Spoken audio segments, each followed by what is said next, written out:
Hello friends, मैं हूं शुभम शुक्ला और आप सबका स्वागत करता हूं हमारे YouTube channel Shubham GS online classes में।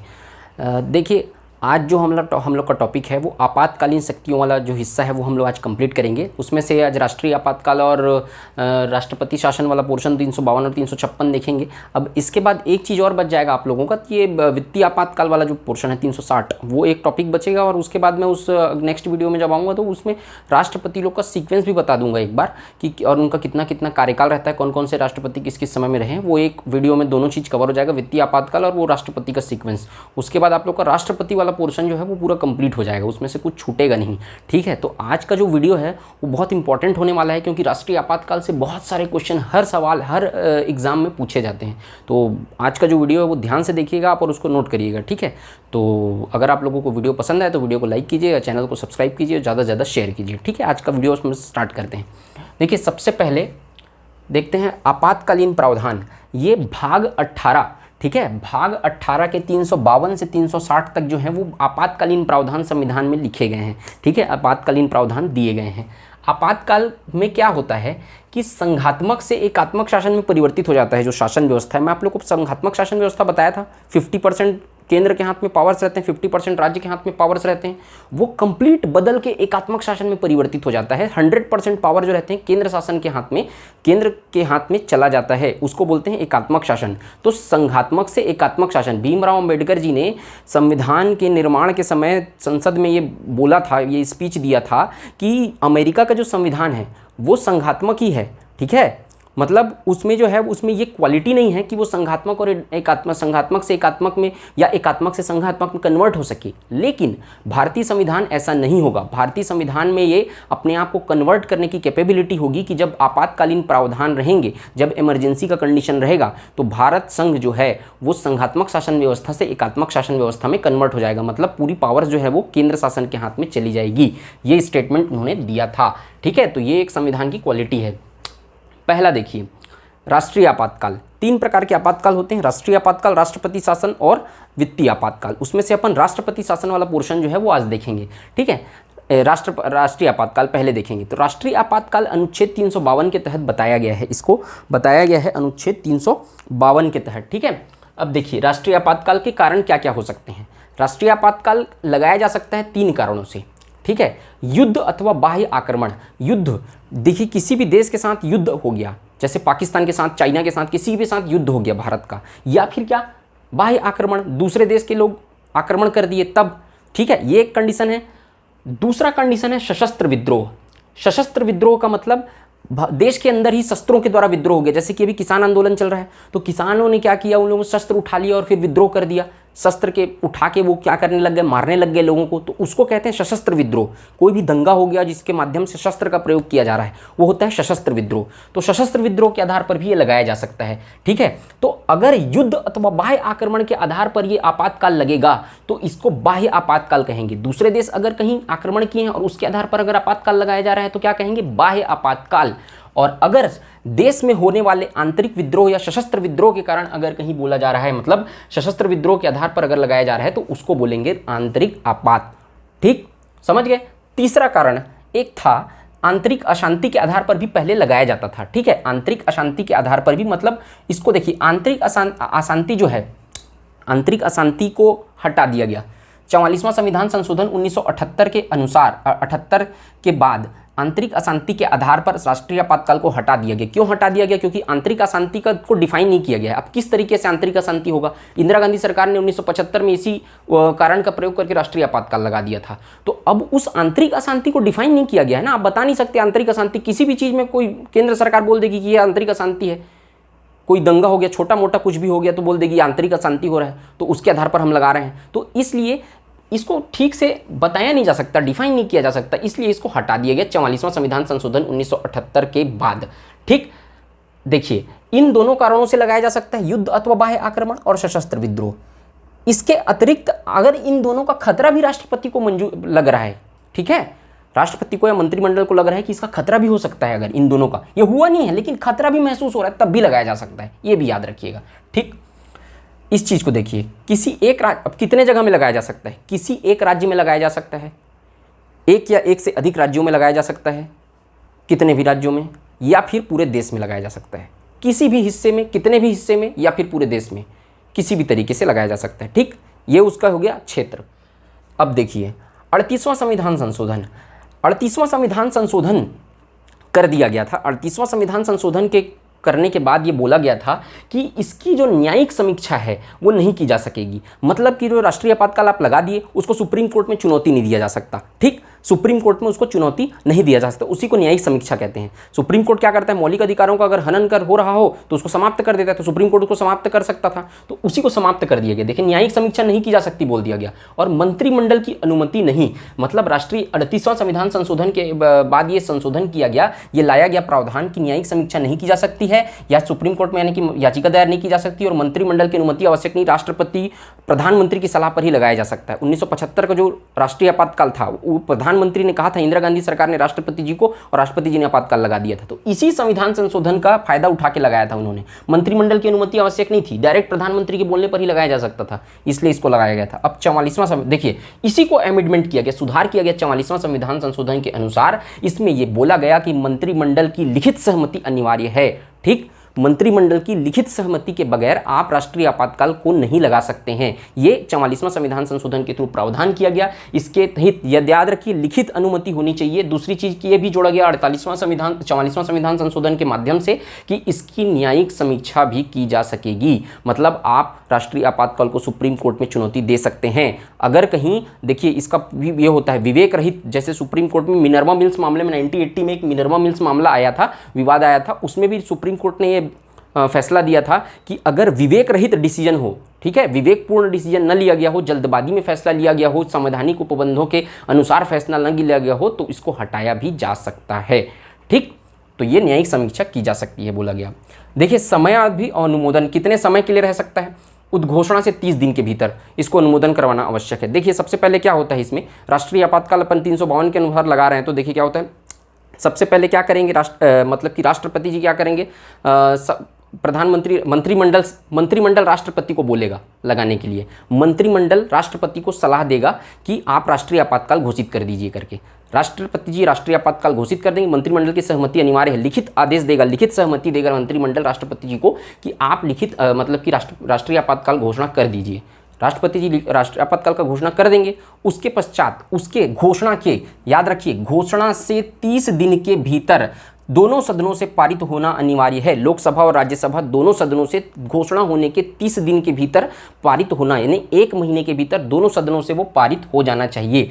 ठीक है, अब देखिए कितने बहुमत से पारित होता है, विशेष बहुमत से। कैसे विशेष बहुमत, क्यों मैंने एक बार और बताया था विशेष बहुमत, और बता रहा हूँ। देखिए विशेष बहुमत क्या होता है, कुल सदस्यों का 50% + 1, ठीक है, टोटल जो सदस्य हैं 545 सदस्य, उनका 50% + 1, और उपस्थित तथा मतदान देने वालों का 2/3 बहुमत होना चाहिए। उपस्थित तथा मतदान देने वाले, जितने लोग सदन में उपस्थित हैं उस समय, जितने लोग उपस्थित हैं, मान लो चाहे 400 लोग उपस्थित हैं, तो उन 400 लोगों का 2/3, 2/3। अब देखिए मतदान का मतलब क्या, उपस्थित तथा मतदान, भाई मनोनीत सदस्य जो होते हैं, राज्यसभा लोकसभा दोनों में मनोनीत सदस्य होते हैं। ठीक है, अब जो मनोनीत सदस्य जो होते हैं वो लोग क्या करते हैं, कोई भी विधेयक जब आता है तो उस पर जो वोटिंग होता है विधेयक का, उसमें मनोनीत सदस्य वोट नहीं देते, केवल जो है निर्वाचित सदस्य वोट देते हैं। इसीलिए बोला गया है उपस्थित तथा मतदान देने वाले जो मत देते हैं, मतलब जो मनोनीत करने वाले सदस्य हैं उनको छोड़कर जो निर्वाचित सदस्य हैं, ठीक है, तो उपस्थित हैं और मतदान देते हैं, उनका 2/3 मतलब 66%। ठीक, तो याद रखिए कुल विशेष बहुमत क्या होता है, कुल सदस्य सदन का 50% + 1 तथा उपस्थित तथा मत देने वालों को 2/3 बहुमत से दोनों सदनों में 30 दिन के भीतर ये संविधान, ये जो है राष्ट्रीय आपातकाल, वो पारित हो जाना चाहिए। ठीक, तभी ये रहेगा। अब देखिए एक बार में 6 माह के लिए ही लगाया जा सकता है। कब तक लगाया जा सकता है, तो एक बार में क्या कर सकते हैं, इसको 6 माह तक लगा सकते हैं। 6 माह के बाद जो होगा, ठीक है, एक बार के 6 माह के लिए लगा सकते हैं, उसके बाद फिर से संसद का अनुमोदन लेना पड़ेगा। ठीक, अनुमोदित कर देगी संसद, उसके बाद फिर 6 माह के बाद अनुमोदन, फिर 6 माह के लिए लगा सकते हैं। इस तरीके से 6-6 माह करके अनंत काल तक इसको बढ़ाया जा सकता है।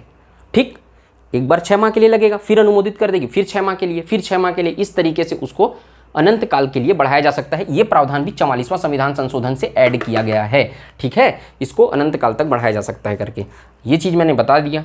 आपातकाल की समाप्ति देखिए, आपातकाल की समाप्ति कैसे होगी, समाप्त कैसे कर सकते हैं अपन? तो लोकसभा के 1/10 सदस्य, सबसे पहले देखिए लोकसभा के 1/10 सदस्य जो है ना, मतलब 10वां हिस्सा, लोकसभा में टोटल सदस्य संख्या के 10वां हिस्सा, ठीक है, अगर स्पीकर से लिखित अनुमोदन करते हैं तो स्पीकर क्या करेंगे, लोकसभा के अध्यक्ष जो है वो मतलब लिखित रूप से प्रस्ताव उनके पास पहुंचेगा। उसके बाद 14 दिन के भीतर वो एक सम्मेलन बुलाएंगे, विशेष बैठक बुलाएंगे। उस विशेष बैठक में अगर साधारण बहुमत से, मतलब 50% जितने भी लोग उपस्थित है उसमें 50% + 1, 50% से ज़्यादा लोग अगर पारित कर देते हैं कि अनुमोदित कर देते हैं कि राष्ट्रीय आपातकाल को समाप्त कर देना चाहिए, तो राष्ट्रीय आपातकाल समाप्त हो जाएगा। ठीक, इसके अतिरिक्त देखिए राष्ट्रपति कभी भी इस आपातकाल को अपने मन से, मतलब बोले अगर मंत्रिमंडल, तो समाप्त कर सकते हैं। ठीक है, तो 2 कंडीशन है, राष्ट्रपति कभी भी समाप्त कर सकते हैं। और दूसरा देखिए लोकसभा में 1/10 सदस्य अगर स्पीकर से बोले तो 14 दिन के भीतर स्पीकर विशेष जो है वो बैठक बुलाएंगे और विशेष बैठक बुलाने के बाद साधारण बहुमत से पारित करके इसको समाप्त कर देंगे। ठीक, समझ गए आप लोग ये चीज़? अब देखिए प्रभाव क्या होता है इसका, राष्ट्रीय आपातकाल का किस किस, देखिए मौलिक अधिकारों पर क्या प्रभाव पड़ता है, केंद्र और राज्य के संबंधों पर क्या प्रभाव पड़ता है, ये सब चीज़ें हम देखेंगे प्रभाव में। देखिए प्रभाव इसका ये होता है, 352 लगा लीजिएगा अगर ना राष्ट्रीय आपातकाल लग गया तो संसद राज्य सूची के विषय में कानून बनाने का उसको अनुमति मिल जाती है। देखिए 3 सूची होती है, मैंने आपको बताया था, समवर्ती सूची, राज्य सूची, केंद्र सूची, समवर्ती राज्य सूची, केंद्र सूची, राज्य सूची और समवर्ती सूची। संघ सूची, राज्य सूची और समवर्ती सूची। संघ सूची में केंद्र सरकार कानून बना सकती है, राज्य सूची में जो टॉपिक्स आते हैं उस पर राज्य सरकार कानून बना सकती है और समवर्ती सूची में दोनों सरकार कानून बना सकती है। मैंने क्या कहा, राज्य सूची के विषय पर राज्य सरकार कानून बना सकती है, लेकिन आर्टिकल 352 के तहत अगर राष्ट्रीय आपातकाल लगा दिया गया तो राज्य सूची के विषय पर संसद को कानून बनाने की अनुमति मिल जाती है। ठीक, इसके अतिरिक्त देखिए राज्य सूची के विषय पे कानून बनाने की अनुमति तो मिल जाती है, लेकिन राज्यसभा, इसका मतलब ये नहीं कि विघटित या निलंबित हो जाती है, न ही विघटित होगी न ही निलंबित होगी। निलंबित मतलब सस्पेंशन, सस्पेंड का मतलब 2 महीना, 4 महीना, 6 महीने के लिए सस्पेंड कर देना, विघटित मतलब समाप्त कर देना। तो न ही विघटित होगी न ही निलंबित होगी, केवल राज्य सूची के विषय में संसद कानून बना सकता है, ये बात है। देखिए जो कानून, ठीक है, जो कानून उसके, ठीक है, जो कानून जो है, जो कानून बनेगा वो 6 माह तक लागू रहेगा। मतलब जैसे कि आज की डेट में वो कानून बना तो अब राष्ट्रीय आपातकाल समाप्त हो गया 2 महीने बाद, तो समाप्ति होने के 6 माह तक लागू रहेगा, उसके बाद स्वतः समाप्त हो जाएगा वो जो भी कानून बने रहेगा वो। ठीक, अब देखिए अध्यादेश, ठीक, राज्य को अध्यादेश, देखिए राज्य जो राष्ट्रपति जो है अध्यादेश जारी करने की शक्ति राष्ट्रपति के पास है। मैंने कल वाले टॉपिक, पिछले वाले वीडियो में बताया था, अध्यादेश जारी कर सकता है राष्ट्रपति। तो अध्यादेश जारी कर सकता है राष्ट्रपति केंद्र सरकार में, लेकिन जब राष्ट्रीय आपातकाल लगा हो तो राज्य सूची के विषय पर भी राज्य में भी अध्यादेश जारी कर सकता है। ठीक है, राष्ट्रपति जो रहते हैं वो राज्य में भी अध्यादेश जारी करने की उनको पावर्स मिल जाते हैं। ठीक है, राज्य को में भी अध्यादेश जारी कर सकते हैं। ठीक है, कर का वितरण संशोधित हो सकता है। मतलब कर का वितरण मतलब देखिए राज्य सरकार जो टैक्स वसूल के केंद्र सरकार को भेजती है, केंद्र सरकार उस कर का एक हिस्सा राज्य सरकार को देती है। ठीक, 43% या कुछ परसेंटेज है उसका, वो परसेंटेज केंद्र सरकार जो है राज्य सरकार को डिस्ट्रीब्यूट करती है। तो जो भी कर का, भाई राष्ट्रपति शासन, राष्ट्रीय आपातकाल अगर लगा है तो कर को संशोधित कर सकती है, चाहे तो देगी भी, चाहे तो नहीं भी देगी, या जितना परसेंटेज देती है, ठीक है, कितना भी परसेंटेज देती है उसको कम कर सकती है, कम भी कर सकती है। तो ये बात होता है, कर का जो वितरण है उसको संशोधन करने का पावर जो रहता है वो सेंट्रल गवर्नमेंट के पास चला जाता है। ठीक है, राष्ट्रपति के पास चला जाता है। अब देखिए कर का वितरण नहीं हो सकता, ठीक है, संशोधित कर सकती है। ठीक है, अब ये जो कर वितरण में जो भी चेंजेस होगा, जैसे कि जो परसेंटेज ऑफ टैक्स का जो एक पार्ट जो है वो राज्य को देना है, उसका जो भी उसमें चेंजेस होगा वो 1 वित्तीय वर्ष के लिए लागू होगा। 1 वित्तीय वर्ष के लिए लागू होगा का मतलब क्या हुआ, 1 वित्तीय वर्ष क्या होता है, 1 अप्रैल से लेकर 31 मार्च तक वित्तीय वर्ष होता है भारत में, उस वित्तीय वर्ष के लिए लागू होगा। जैसे कि 1 अप्रैल से नया वित्तीय वर्ष चालू हुआ, अब जैसे जुलाई में, जैसे कि ये जो राष्ट्रपति शासन चल रहा है, जुलाई में कर वितरण को संशोधित किया गया, टैक्स को बोला गया कि 43% हम आपको देते थे लेकिन 33% देंगे आप केवल। ठीक, तो वो जो 33% देंगे और उस जुलाई में ये लागू हुआ, बोला गया। उसके बाद सितंबर में क्या हुआ कि राष्ट्रीय आपातकाल समाप्त हो गया, मान लो जाए किसी भी कारणवश, तो वो जो कर संशोधन रहेगा 33% देंगे बोले हैं, वो पूरा उस वित्तीय वर्ष में लागू रहेगा। मतलब वो अगले 31 मार्च को खत्म होगा, वो जब वित्तीय वर्ष समाप्त हो जाएगा तब। राष्ट्रीय आपातकाल के समाप्ति के साथ ही समाप्त नहीं होगा, वो पूरे वित्तीय वर्ष तक जारी रहेगा, अगले बार 31 मार्च को वो स्वतः समाप्त होगा। ठीक, तो पूरा जो भी कर संशोधन किया जाता है वो पूरे 1 वर्ष तक जारी रहता है, 1 वित्तीय वर्ष तक। ठीक, ये चीज़ समझ में आ गया। कार्यकाल, देखिए ये बहुत इंपॉर्टेंट चीज़ है। कार्यकाल को राष्ट्रीय आपातकाल के समय लोकसभा का कार्यकाल जो रहता है वो 1 साल बढ़ाया जा सकता है, ठीक है, 1 साल तक बढ़ाया जा सकता है। देखिए जब राष्ट्रपति शासन 1975 में लगाया गया था, देखिए ये क्यों होता है पता है, ये प्रावधान क्यों जोड़ा गया है। देखिए आप एक बात बताइए कि अगर मान लो जाए मोदी जी का अभी कौन सा 2019 में चुनाव हुआ था, 2019 से 2024 तक मोदी जी का शासन है, कार्यकाल 5 साल तक, ठीक। 2023 में मान लो जाए देश में कोई युद्ध हो गया, युद्ध स्टार्ट हो गया 2023 में, अब वो युद्ध 1.5 साल तक चलेगा, मान लो जाए 1.5 साल तक चला या 2 साल तक चला। 2024 में तो क्या करेंगे, मोदी जी का कार्यकाल समाप्त हो जाएगा, उनके पावर्स खत्म हो जाएंगे, प्रधानमंत्री का पावर खत्म हो जाएगा, मंत्रिमंडल समाप्त हो जाएगा, मंत्रिमंडल बंद हो जाएगा। अब 2024 आ गया, युद्ध समाप्त ही नहीं हुआ है, युद्ध आगे तक चल रहा है, तो क्या है, 3 ऑप्शन है इनके पास। एक तो चुनाव करवाना है, दूसरा इसको समाप्त करने का पावर तो है ही नहीं, तभी तो ये स्वतः समाप्त हो जाएगा, या तीसरा कंडीशन क्या होगा कि 1 साल तक कार्यकाल को बढ़ाया जाए, तो अब क्या चीज़ सही है, चुनाव करवाना सही है, वहाँ पर युद्ध चल रहा है देश में, तो क्या चुनाव करवाएंगे क्या, ठीक है, या उसको समाप्त तो कर ही नहीं सकते, इनका मंत्रिमंडल तो भंग होने वाला है राष्ट्रीय आपातकाल को, ठीक, तो ये भी पॉसिबल नहीं है, इसलिए कार्यकाल को बढ़ा दिया जाता है, यही सबसे सही ऑप्शन रहता है। तो आप ये सोचिए कि कार्यकाल को इसी कारण के बढ़ाने का प्रावधान किया गया है, तो एक बार में 1 वर्ष तक कार्यकाल को बढ़ा दिया जाता है, एक बार में 1 साल तक बढ़ा सकते हैं, उसके बाद फिर 1 साल के बाद फिर से 1 साल तक बढ़ा सकते हैं, ठीक, कितने भी समय तक बढ़ा सकते हैं एक। और ये बढ़ा हुआ कार्यकाल जो है ये भी याद रखिएगा, 1 वर्ष तक बढ़ाया जा सकता है, 1 वर्ष का समाप्त हो गया उसके बाद फिर पारित करके फिर 1 साल तक बढ़ाया जा सकता है, और उसके बाद जैसे कि उसके राष्ट्रीय आपातकाल समाप्त हो गया, मान लो जाए आज की डेट में राष्ट्रीय आपातकाल समाप्त हो गया, ठीक, तो उसके 6 माह के भीतर, है ना, उसके 6 माह के भीतर फिर से चुनाव करवाना आवश्यक होता है, उसके मतलब सरकार का जो काल, जैसे कि सरकार ने 1 साल तक बढ़ा दिया है लेकिन 6 माह में ही राष्ट्रीय आपातकाल समाप्त हो गया है, ठीक है, तो उसके बाद फिर 6 माह के अंदर आपको चुनाव करवाना है, या 2 माह में ही समाप्त हो गया अगर, ठीक है, 2 माह समाप्त हो गया, अब 1 साल तक बढ़ाए हैं, तो अब टेन्यूर कितना बचा है, 10 माह बचा है ना, नहीं, लेकिन 2 साल अगर जिस दिन समाप्त हुआ उसके 6 माह के भीतर ही चुनाव करवाना है, वो पूरा 1 साल तक लागू नहीं रहेगा, 6 माह के भीतर आपको चुनाव करवाना आवश्यक रहता है, वही लिखा हुआ है यहाँ पे। देखिए मूल अधिकारों पर क्या प्रभाव पड़ता है ये समझिए, ये देखिए ये इंपॉर्टेंट है, मूल अधिकारों पर क्या प्रभाव पड़ता है। अनुच्छेद 352 जैसे ही लगा, राष्ट्रीय आपातकाल जैसे ही लागू हुआ, 352 के साथ अगर 358 लेके अनुच्छेद 358 को अप्लाई करके राष्ट्रपति बताएंगे, जब राष्ट्रीय आपातकाल लागू होगा तो किस हिसाब से अपन लागू किए उसको बताएंगे। 352 के अनुसार अगर 352 के साथ 358 को अटैच करके अगर कहीं राष्ट्रीय आपातकाल लागू कर दिया गया है, तो वो जो है 358 जो है वो अनुच्छेद 19 को, जो मौलिक अधिकार है, जो अभिव्यक्ति की स्वतंत्रता का अधिकार है, उसको 1 से लेकर 6 तक पूरा समाप्त कर सकता है, कर देता है, स्वतः ही समाप्त हो जाता है। क्या बोला मैं, अगर 352 को राष्ट्रीय आपातकाल को उसके साथ 358 को अटैच करके लगाया गया, वो पता चल जाएगा, ठीक है, जब लगता है तो 352 के साथ अनुच्छेद 352 और 358 को, 352 के साथ 358 को लेकर अगर राष्ट्रीय आपातकाल लगाया गया है, ठीक, तो अनुच्छेद 19 में दिए गए आपको अभिव्यक्ति की स्वतंत्रता के समस्त अधिकार स्वतः ही समाप्त हो जाएंगे, अपने आप समाप्त हो जाएंगे। अनुच्छेद 19 में क्या क्या है, अभिव्यक्ति की स्वतंत्रता है, घूमने फिरने की स्वतंत्रता है, संघ या समागम की स्वतंत्रता है, उसके अतिरिक्त आवास की स्वतंत्रता है, सभी प्रकार के जितने भी मौलिक अधिकार हैं सब के सब स्वयं ही समाप्त हो जाएंगे, उनको किसी भी तरीके से समाप्त करने की जरूरत नहीं है, खुद ब खुद वो समाप्त हो जाते हैं। अनुच्छेद अभिव्यक्ति की स्वतंत्रता अनुच्छेद 19, ठीक है, आप कहीं भी रैली नहीं कर सकते, आप कहीं भी मतलब कि कोई संघ नहीं बना सकते, आप कहीं गणेश पक्ष में जैसे कि आप अपन गणेश रखते हैं, दुर्गा रखते हैं, ठीक है, दुर्गा पक्ष में दुर्गा रखाता है तो पंडाल वगैरह उस बनाना पड़ता है, जो उस तरीके की चीज़ें हैं वो कुछ भी नहीं की जा सकती, पूरी तरीके से वो समाप्त हो जाएगा, वो 19 के तहत, ठीक, तो स्वतः ही समाप्त हो जाता है अगर अनुच्छेद 358 के साथ इसको अटैच करके अगर लगा दिया गया तो।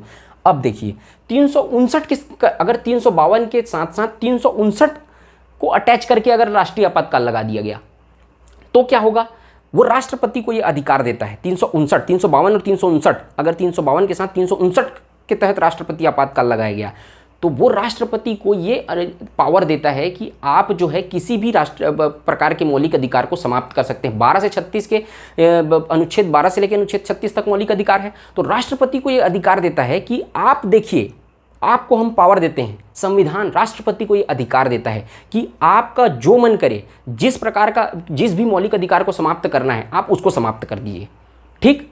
तो 358 359 में अंतर समझ में आया। 358 के मतलब 352 के साथ 358 अगर करके लगा दिया गया तो मौलिक अधिकार जो होते हैं वो स्वतः ही समाप्त हो जाते हैं, कोई उनको समाप्त नहीं करेगा, अपने आप समाप्त हो जाएंगे। लेकिन अगर 359 के तहत लगाया गया तो 359 के तहत ये राष्ट्रपति को पावर देता है कि आप जिस भी को आपको जैसा मन करे या जहां जरूरी लगे, जिस मौलिक अधिकार को समाप्त करना है, 23 को समाप्त करना है, 24 को समाप्त करना है, 25 को समाप्त करना है, आपको अपने हिसाब से राष्ट्रपति उसको समाप्त कर देंगे। पूरा खुद से समाप्त नहीं होगा, ठीक। राष्ट्रपति जो बोलेंगे वही मौलिक अधिकार समाप्त होगा। एक चीज इसमें और है, लेकिन एक चीज इसमें बोला गया 359 में कि राष्ट्रपति हमेशा आर्टिकल 20 और आर्टिकल 21 को बचाने का प्रयास करेंगे, वो समाप्त नहीं होगा। 20 और 21 दोनों ही प्रकार में, राष्ट्रीय आपातकाल में, राष्ट्रपति शासन में, ये दोनों कभी समाप्त नहीं हो सकता, ठीक। 20 और 21 358 के तहत लगाया गया तो भी समाप्त नहीं होगा, 359 के तहत लगाया गया तो भी 20-21 समाप्त नहीं होगा। 20 में क्या है, गिरफ्तारी के संबंध में 2 सिद्धि के संबंध में संरक्षण, ठीक है। गिरफ्तारी के मामले में 2 सिद्धि से संबंध में संरक्षण। आर्टिकल 20 में ये बोला गया है कि आपको विधि के समक्ष, आपको मतलब कि जब आपको गिरफ्तार किया जाएगा तो आपको मतलब उसका गिरफ्तारी का कारण बताया जाएगा। इसके साथ साथ आपको अपने खिलाफ गवाही देने से स्वतंत्रता है। ये तरीके की चीज़ें जो होती है, दोहरे दंड से स्वतंत्रता, एक गलती के लिए आपको दो प्रकार का दंड नहीं दिया जाएगा, ये आर्टिकल 20 में बोला गया है। आर्टिकल 21 में क्या है, खुद के प्राण की रक्षा करने की स्वतंत्रता, प्राण एवं दैहिक स्वतंत्रता का अधिकार, ठीक है। सेल्फ डिफेंस, खुद के प्राण की रक्षा करने का, ये 2 अधिकार आपसे नहीं छीना जाएगा, बस आर्टिकल 315 मतलब 359 के तहत। उसके बाद राष्ट्रपति जो चाहें आपका मौलिक अधिकार समाप्त कर सकते हैं। क्यों करते हैं, क्योंकि देखिए 300, जैसे कि अब अगर राष्ट्रीय आपातकाल लगा हुआ है, अब आप वहाँ पे सम्मेलन कर रहे हैं, कोई संघ बना रहे हैं, कोई प्रकार का यूनियन बना रहे हैं, किसी भी प्रकार का आयोजन कर रहे हैं, तो उसको ख़त्म करने के लिए क्या करेगा, आर्टिकल 25 के तहत सबको समाप्त कर देगा। पूरे जो भी मतलब जो संघ बनाने का है, जो ये बनाने का है, उसको पूरा तरीके से राष्ट्र इमरजेंसी लगा हुआ, युद्ध हो रहा है, पूरा समाप्त कर देगा, ठीक। अब इसके तहत एक चीज़ और देखिए, आर्टिकल 23 में क्या बोला गया है। आर्टिकल 23 में बलात्श्रम है, मतलब आपसे ज़बरदस्ती मजदूरी नहीं करवाया जा सकता। कोई भी व्यक्ति जो है, आर्टिकल 23 के अनुसार आपका ये मौलिक अधिकार है। आर्टिकल 23 में ये बोला गया है कि आपसे कोई ज़बरदस्ती काम नहीं ले सकता और बिना पैसे के, बिना वेतन के काम नहीं ले सकता। ये आर्टिकल 23 में बोला गया है, बलात्श्रम, ठीक है। अब देखिए आर्टिकल 23 को अगर समाप्त कर देगा राष्ट्रपति, अगर इसके तहत, मैं क्या बोला हूँ, कोई भी आर्टिकल को राष्ट्रपति 359 के आधार पे अगर राष्ट्रीय आपातकाल लगा है तो समाप्त कर देगा। मान लो जाए 23 को समाप्त कर दिया अगर, तो अगर इसको समाप्त कर दिया ना, तो फिर क्या होगा कि राष्ट्रीय आपातकाल में किसी भी व्यक्ति को, जो एनसीसी कैडेट्स हैं, जिनको एनसीसी की ट्रेनिंग मिली है, उनको फिर युद्ध में शामिल किया जा सकता है, ठीक। वो भी बिना वेतन के। अगर सरकार देना चाहेगी तो देगी, नहीं देना चाहेगी तो भी आप मना नहीं कर सकते। जितने भी हैं सब एनसीसी वाले, स्काउट वाले जितने भी हैं, उनको किसी भी व्यक्ति को क्या कर सकते हैं, राष्ट्रीय मतलब युद्ध के लिए बोल सकते हैं। आपको युद्ध करने जाना पड़ेगा अगर एनसीसी के कैंडिडेट हैं तो, ठीक है, या किसी को भी बोल सकते हैं, ठीक। तो आर्टिकल 23 को अगर ख़त्म कर दिया अगर राष्ट्रपति, ठीक, तो फिर आपको युद्ध में शामिल होना पड़ेगा, ये भी याद रखिए। और राष्ट्रीय आपातकाल एक चीज़ और समझिए कि 1962, 1971 और 1975, 1962 में भारत पाकिस्तान युद्ध, 1971 में भारत चीन युद्ध, 1975 में राष्ट्रीय आपातकाल इंदिरा गांधी सरकार के द्वारा, ठीक है, लगाया गया था। तो 3 बार राष्ट्रीय आपातकाल का प्रयोग भारत में किया गया है, ये याद रखिएगा।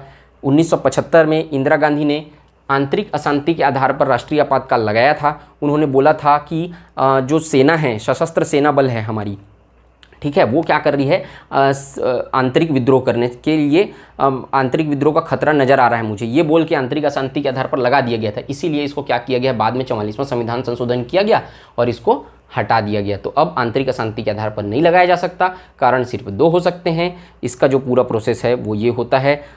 आई होप आप लोगों को समझ में आया होगा, ये पूरा अच्छे से समझिए, इसमें कुछ भी चीज़ छूटना नहीं चाहिए, ठीक है, ये बहुत इंपॉर्टेंट है।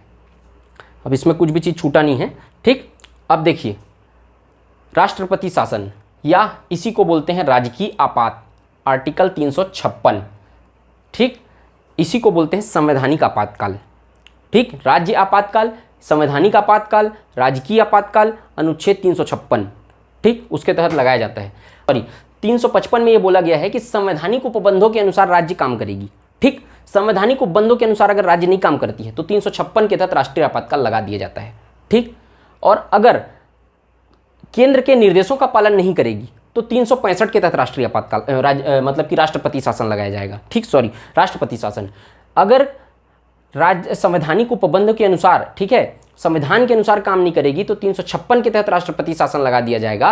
और अगर 365 के तहत जो है राज्य सरकार केंद्र के निर्देशों का पालन नहीं करेगी तो 365 के आधार पे राष्ट्रपति शासन लगा दिया जाएगा, ये बोला गया है। ठीक, केंद्र के निर्देशों का पालन नहीं करेगी मतलब देखिए अभी जो से सुशांत सिंह केस में जो महाराष्ट्र सरकार है वो महाराष्ट्र सरकार बोल रही थी अब ये बात कि सीबीआई जांच करवाएंगे बोले केंद्र सरकार वाले, तो महाराष्ट्र सरकार ने मना कर दिया कि नहीं हम लोग सीबीआई जांच सुशांत सिंह राजपूत के केस में नहीं करवाएंगे करके। तो उनके जो सचिव थे आईएएस ऑफिसर रहते हैं वो लोग उनको सुझाव दिए कि अगर ये आप नहीं करेंगे तो 365 के तहत अगर निर्देश पालन नहीं करेंगे करके राष्ट्रपति शासन लगा दिए तो पूरी सरकार गिर जाएगी, फिर तो आपको ये मानना पड़ेगा करके। तो फिर वो माने और फिर सीबीआई जांच हुआ, ठीक है, सुशांत सिंह राजपूत का। तो इस तरीके से अगर कोई भी राज्य जो है वो अगर कहीं केंद्र के दिशा निर्देशों का पालन नहीं कर रहा है तो केंद्र सरकार के पास ये पावर होता है कि वहाँ राष्ट्रीय आपात का राष्ट्रपति शासन लगा सके। ठीक है, अब देखिए इसको कैसे पारित करवाते हैं। तो इसको देखिए 2 माह का समय दे दिया गया है इसमें। ठीक, 2 माह का समय दिया गया है, दोनों सदन से 2 माह के भीतर मतलब 60 दिन के भीतर पारित हो सकता है। ठीक, 60 दिन के भीतर दोनों सदन से पारित हो सकता है, वो भी साधारण बहुमत से। राष्ट्रपति शासन के लिए कोई भी प्रकार का विशेष बहुमत की आवश्यकता नहीं है, साधारण बहुमत से दोनों सदनों के साधारण बहुमत से इसको पारित किया जा सकता है। ठीक है, एक बार में 6 माह के लिए लागू हो सकता है। ठीक है, अधिकतम 3 वर्ष के लिए, एक बार में 6 माह के लिए, 6 माह के बाद फिर पारित होकर फिर 6 माह, फिर 6 माह, तो अधिकतम 3 वर्ष के लिए। लेकिन एक उपबंध ये है 44वां संविधान संशोधन के माध्यम से किया गया है कि 1 वर्ष के बाद एक बार में 6 माह के लिए अप्लाई होगा, 6 माह के बाद फिर से उसको पारित करवा के क्या कर साधारण बहुमत से पारित करवा के 6 माह के लिए बढ़ा दिया गया। अब 1 साल हो गया, 1 साल बाद क्या करेगा, निर्वाचन आयोग का परमिशन लेना पड़ेगा कि राष्ट्रपति शासन को बढ़ाएं कि ना बढ़ाएं। अब राष्ट्रपति शासन को बढ़ाने के लिए 1 वर्ष के बाद निर्वाचन आयोग के परमिशन लेना पड़ेगा और उसके बाद अधिकतम 3 साल तक बढ़ाया जा सकता है। 44वां संविधान संशोधन के थ्रू ये जोड़ा गया है कि 1 वर्ष के बाद निर्वाचन आयोग का परमिशन लेना पड़ेगा। ठीक है, या फिर कोई राष्ट्रीय आपातकाल लग गया, इसी बीच में राष्ट्रीय आपातकाल लग गया, ठीक, तो भी इसको बढ़ाया जा सकता है 1 साल से ज़्यादा। ठीक, तो मैक्सिमम 3 साल तक बढ़ाया जा सकता है, ये भी याद रखिएगा। इसमें क्या क्या प्रभाव पड़ता है।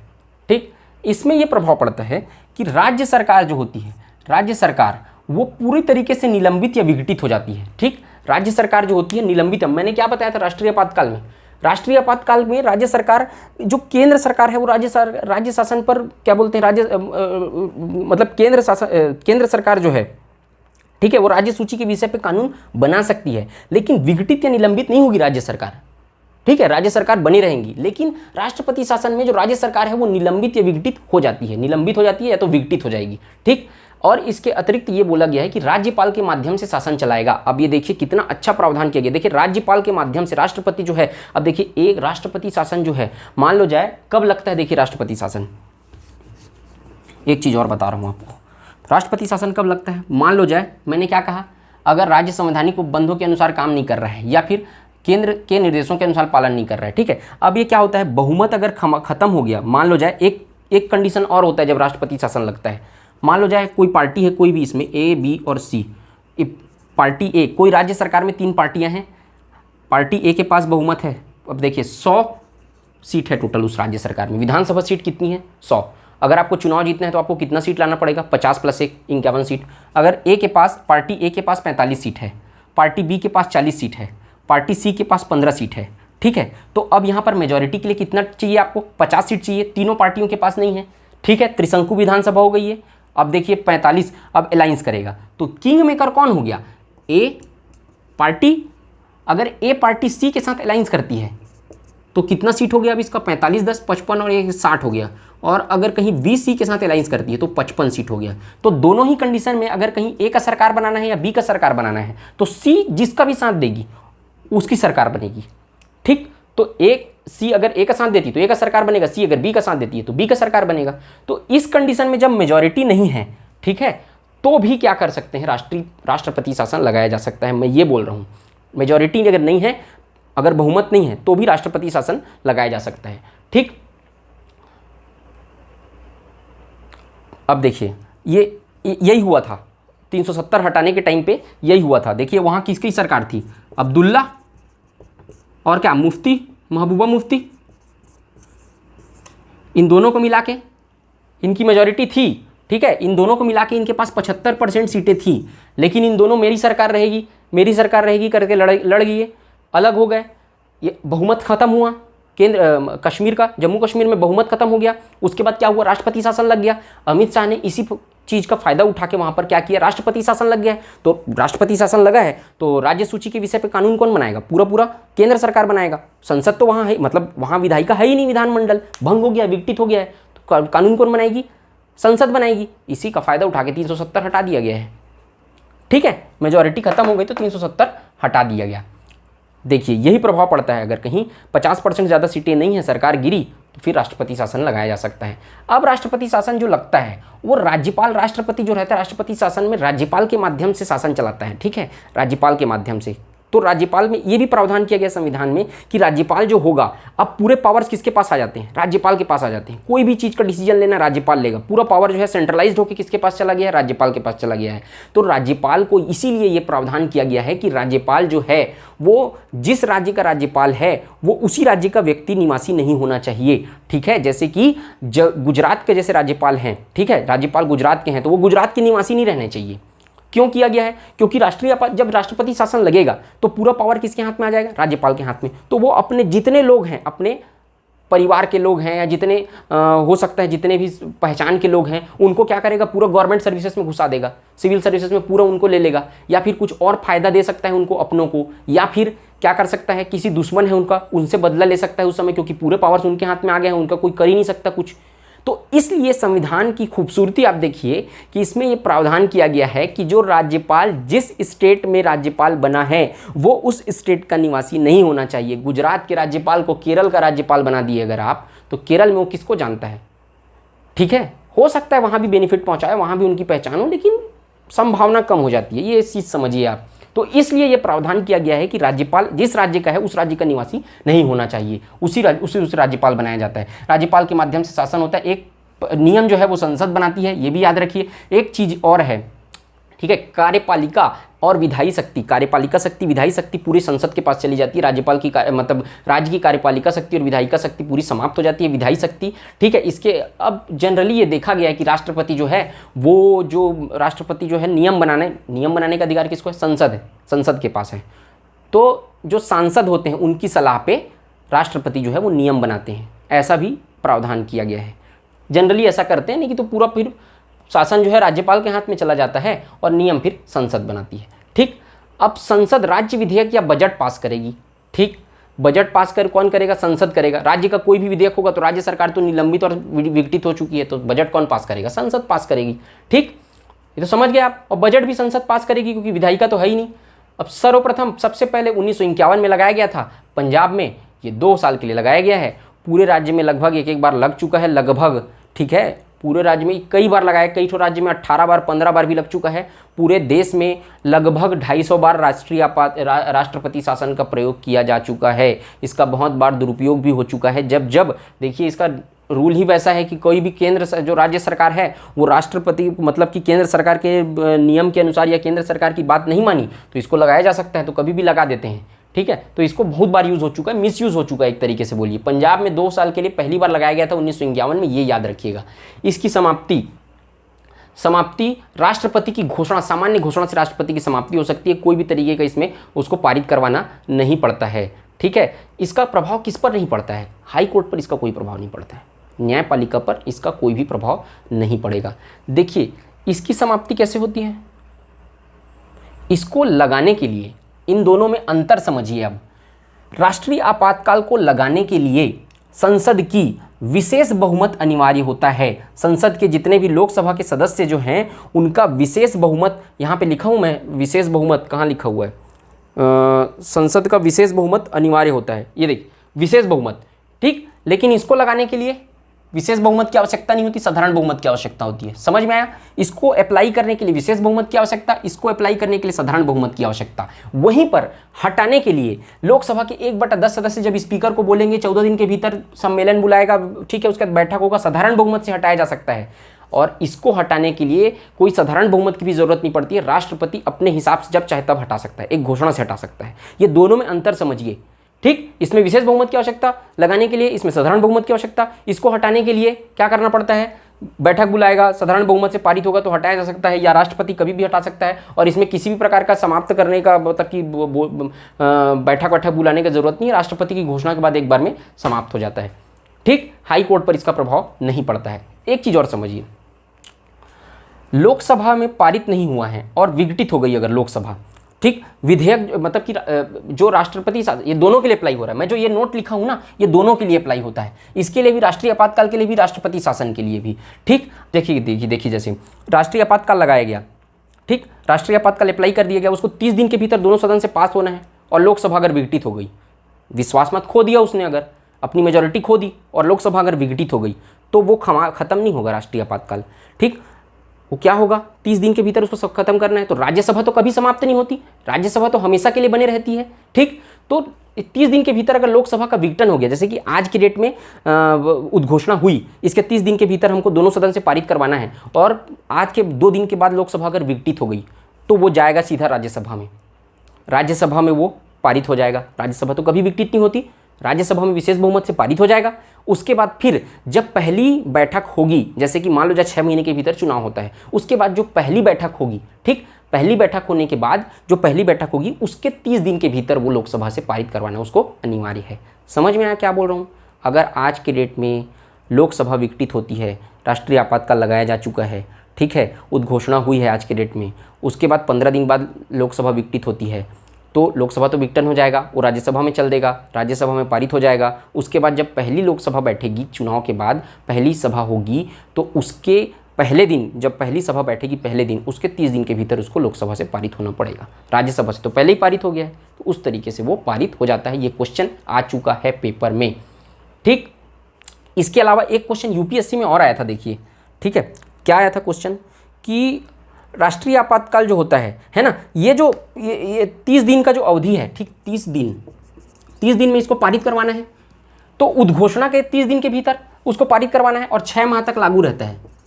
ठीक है, उद्घोषणा के 30 दिन के भीतर इसको पारित करवाना है। जैसे 1 मार्च को राष्ट्रपति उद्घोषणा किए राष्ट्रीय आपातकाल को समाप्त करने का, ठीक है, अब इसको 30 दिन के भीतर पारित करवाना है और 6 माह तक लागू रहेगा, तो ये 30 दिन 6 माह में काउंट नहीं होता है।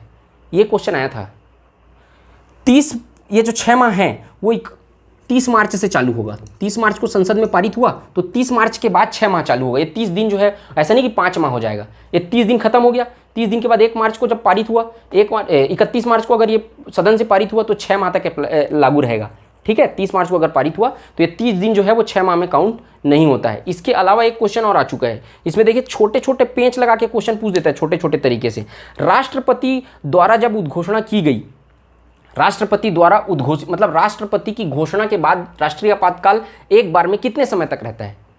तो कुछ लोग 6 महीना लगा देते हैं उसमें। भैया, राष्ट्रपति के घोषणा के बाद 30 दिन तक ही रहता है, 6 माह तक तो जब संसद में पास हो जाता है तब रहता है। ठीक है, तो ये भी ध्यान रखिएगा कि राष्ट्रपति की घोषणा के बाद 30 दिन तक ही रहता है, लेकिन संसद में पास हो जाने के बाद वो 6 माह तक रहता है।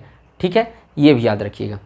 तो आज की वीडियो में सिर्फ इतना ही। इसके तरीके से देखिए, अब इसमें एक चीज़ और देखिए, अब ये जो आधा जो मेजॉरिटी होती है ना, 50%, ठीक, अगर कहीं किसी का ये नहीं हुआ, अब ये इसके अनुसार सरकार चल रही है। ठीक है, सी पार्टी तो है, किंग मेकर है, सी पार्टी जिसके हाथ में जाएगी उसके हाथ में क्या होगा, गवर्नमेंट होगा। तो इसी में घोटाला होता है फिर। ठीक है, बहुत सारा घोटाला हुआ है यूपीए 2 की सरकार में। एनडीए क्या होता है, एनडीए जो बीजेपी का गठबंधन बनाती है पार्टी, वो एनडीए कहलाती है। यूपीए मतलब जो कांग्रेस अगर गठबंधन करती है तो वो यूपीए कहलाती है। तो अब ये राफेल घोटाला जो हुआ था वो किस तरीके का हुआ है? राफेल घोटाला बोला गया है एक तरीके का राफेल घोटाला। ठीक है, सुप्रीम कोर्ट ने हालांकि उसको क्लीन चिट दे दिया, पर इसमें विवाद क्या था मैं ये बता रहा हूँ। जैसे कि देखिए, राफेल का डील जो है कांग्रेस यूपीए की गवर्नमेंट ने 2006 में किया था। उसने बोला था 136 राफेल विमानों की ज़रूरत थी सेना को। ठीक है, 136 राफेल विमानों की ज़रूरत थी, लेकिन 2018 में बीजेपी की सरकार जब आई उसने 136 राफेल विमान को, जितने में 2006 में खरीदा गया डील हुई थी, 2018 में उतने ही राफेल विमानों को, मतलब उतने ही पैसे में 36 राफेल विमान खरीदे गए। जितना 136 में डील किए थे उतने में 36 राफेल विमान खरीदी बीजेपी गवर्नमेंट। तो अब ये बीजेपी बीजेपी ये कहना है बीजेपी का कि इन्फ्लेशन भी तो हुआ है, महंगाई भी तो बढ़ी है 2006 से 18 में।